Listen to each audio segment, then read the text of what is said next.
We didn't get through demand in class, and I didn't feel very good about that, so I wanted to talk more about some of the topics we didn't get through and record those for you, since supply and demand are such important concepts in microeconomics. The first thing I want to highlight is that the quantity demanded of any good is the amount of good that buyers are willing and able to purchase. We talked about that in relation to gas, and that at the beginning of a pay period, we might be able to fill up our gas tanks, but at the end, it might be we have to just get the bare minimum of gas to get us to work and back. So we might not have the ability to demand as much gas at the end of the pay period. Another point that's very important to make is called the law of demand. So when a price for something is low, we demand more of it. So it's like a seesaw. When the price is low, we want more. When the price is high, we want less.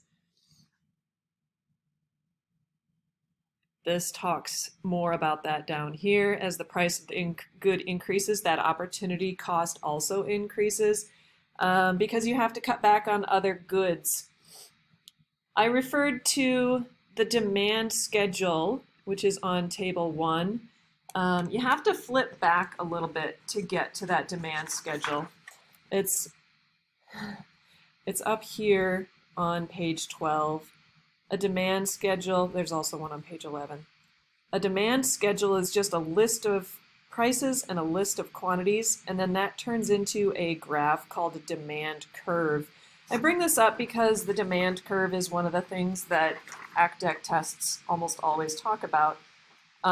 Demand curves are what's called negative, they're negative, oh my gosh, downward sloping, because the more you are willing to buy, the lower the price has to be. So it's called a downward sloping demand curve. So this is a demand curve and a demand schedule for a single person on page 11. But when you get to page 12, it shows a very, very small market, which is just combining all of the individuals who are buying that particular good. So you have a demand curve for one individual, a demand curve for a second individual, and then the market demand curve shows the combination of those two, and you're just adding them together. It's pretty simple to talk about a demand schedule and a demand curve. As I said in class, if you are interested in this kind of thing, there's so much more in this guide that can help you learn more about economics. So we talked about how price is something that influences demand, but I want you to know that there are lots of other things that can cause demand to change, and that if any of those factors that we're about to talk about, it changes the entire demand curve. So probably the most influential of these is income. How much money we have. When we have quite a bit of money, we are able to buy more things, right? That makes a lot of sense. And for most goods, demand is positively related to your income. So if you have more money, you want more things. If you have more money, you want a newer iPhone. If you have less money, you want a cheaper iPhone, or maybe you don't even get a smartphone. You get a flip phone just to have the basics. When this is true, that's called a normal good. And then we're going to talk about what is an inferior good, which is the opposite. So when you have more income, you actually buy less of the thing. That's an inferior good. And they have a really good example here where they talk about bus rides.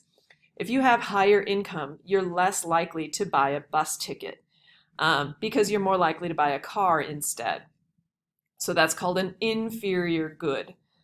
The second factor that influences demand is the price of related goods. So I like to use jeans in these analogies here. If you are a fan of American Eagle jeans, and I know from class that not all of you are, if you're a fan of American Eagle jeans, but they're $55 a pair right now, and you also like Lucky brand jeans, and Lucky's having a big sale and their jeans are only $20 a pair, that's a related good. You can replace the price of the American Eagle jean with the much lower price of the Lucky jean.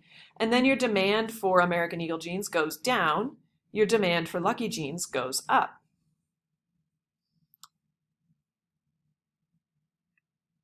That's called a substitute good.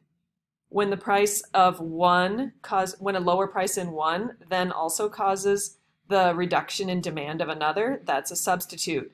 Another example of a substitute might be apples and oranges at the grocery store. If you need to go buy fruit, but the price of oranges is really, really high because there's been a drought in Florida, but yet the price of apples is really, really low. If all you're interested in is fruit, you can replace or substitute apples for oranges.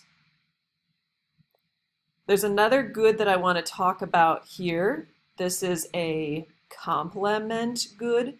This is not the kind of compliment where you are saying, hey, your hair looks nice today, Mrs. Forristall. It is a compliment in the sense of the word that they're kind of related to each other. So when, for example, car insurance prices decrease, that'll often cause demand for cars to increase. The next factor that changes demand is people's taste. Let's say you just simply don't like American Eagle jeans and they do something in society that suddenly people don't like their business ethic. Maybe it comes out that they're using only models who are unhealthily thin, and that causes people to dislike American Eagle. That will cause the demand to change. Another thing that causes demand to change is expectations. This is kind of interesting. As school comes into session in August, we expect parents to buy more clothing for their children before school starts. So what happens in a lot of stores is they'll have a back to school sale. Parents may wait to buy jeans until those back to school sales happen. So the expectation of that sale in August may cause demand of jeans in May, June, and July to decrease, and the demand for jeans to increase in August. In a similar way, the number of buyers impacts the demand. More people go out and buy jeans in August than go out and buy jeans in the heat of July.